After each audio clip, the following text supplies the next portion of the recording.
Hi everyone, welcome back to my YouTube channel. I hope you guys are doing great. It's almost the weekend over here, so I'm up in the studio. I'm in the most quiet part of the house. As many of you know, we have everyone living in our house right now. My parents, my in-laws, my brother-in-law, my kids, obviously my husband. So it's a full house, and the studio where I'm sitting right now is the most quiet part of the house. So I said I need to go up there, lock myself in, and get some videos done for you guys. Today, I'm really pumped. I'm going to share a little bit about our RF lens family that we shoot with. Last year during 2021, we decided to upgrade all of our gear. We sold the bulk of our EF lenses. As you guys may or may not know, we shoot with the Canon R5s. We absolutely love them. We have a whole bunch of them. Each person on our team has one. And then we have backup. So if it says anything about what we think about these, we love the R5s. The cool thing about the R5s is it does come, you can buy an adapter, so you don't have to sell your EF lenses right away. We didn't, but we started selling them because we obviously wanted to start shooting with RF. So I'm going to kind of go through with you guys today what we actually own and use for weddings, okay? So I'm gonna start with my two favorites, okay? So the RF 50 millimeter is a beauty. We absolutely love the RF 50. I used to call this my power lens. This was the lens that I shot the most segments of the day with, whether it was portraits, getting ready.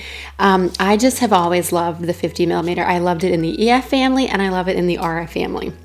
So I always have this on my body throughout a wedding day. The next lens, you guys, has really grown on me. It's a beast, but the 28 to 70, you guys, there's a lot of talk about it. Some people miss those few millimeters from the 24 to 70. This is a 28 to 70 in the RF. I love it. I probably best money spent in the RF family. It's just a power lens. It drops down to a 2.0 aperture, which is like amazing. So if you shoot lower aperture naturally, or that's your aesthetic and style as a wedding photographer, you will love this lens. So like on a wedding day, between these two lenses, I can shoot 1.2 and 2.0. So it's like pretty, like what a duo. I think it's worth every penny. It has become my most used lens in 2021 and so far in 2022. I absolutely love this lens, okay? All right, the next one I'm gonna share with you guys is, what is this? Is this the 85? Oh no, this is the 15 to 35.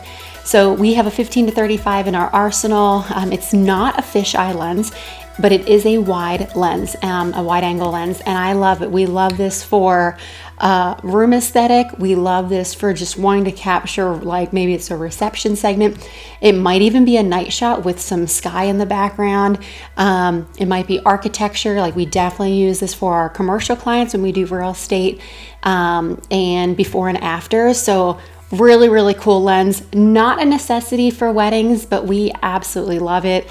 It's one of those just like specialty lenses that we'll bust out here and there at a wedding. Okay. Next lens. This is Patrick's favorite. So the 85 millimeter RF lens is pretty bomb. I mean, it's heavy. It's definitely heavier than its EF 85, but really, really killer lens. Still buttery skin tones. Guys, it is crazy fast, sharp focusing. Patrick loves this lens. This is like one of his on-body lenses all day. I love this one. Drops to a 1.2 aperture as well, f-stop. So, and it's smoothing. It's beautiful. I think it actually has something called, let me see if it's on here, defocus smoothing. It is just so quick. It's beautiful. It makes skin tones look really incredible. So must have for weddings, okay? All right, two more must-have lenses that we shoot with. We love the Canon 100 millimeter in the RF family. We used the EF 100 for years. We loved it for macro and like tiny details and earrings and ring shots. And this actually has become even a phenomenal lens for ceremony or family pictures, depending on how much room you have between subject and yourself. But I find myself really using it for ceremony and those really fine details. Patrick really loves using it for reception details and ceremony details, which is totally fine. His preference. I don't. I love using it for all those beautiful bridal details at the start of the day. Okay. And last but not least is the RF 70 to 200. So guys, this is such a cool lens and I want to actually show you. It's different. It's smaller. I say smaller than the EF 70 to 200. But what's so cool is that the lens actually is like, it retracts in itself. So you can see that, which is pretty cool. And I don't actually know if it locks at other millimeters, does it? No. So it only locks,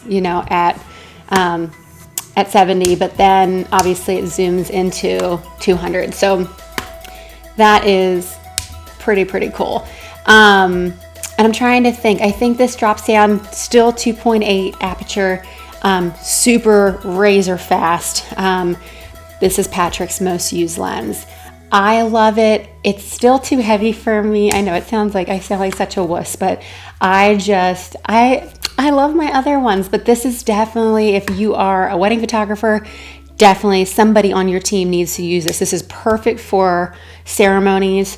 It's actually really awesome for portraits. If you have, like I said, the space between subject and yourself, the compression is unreal. And like this photo that you're looking at, like this was taken with this lens and it's just beautiful. So guys, that is our 2022 lineup of RF lenses. These are the lenses that we would say you must and need for weddings. So like I said, we'll kind of recap: 70 to 200, 50 millimeter, 28 to 70, 85 millimeter, 100 millimeter, and a bonus lens would be the 17 to 35. So I hope this video was helpful.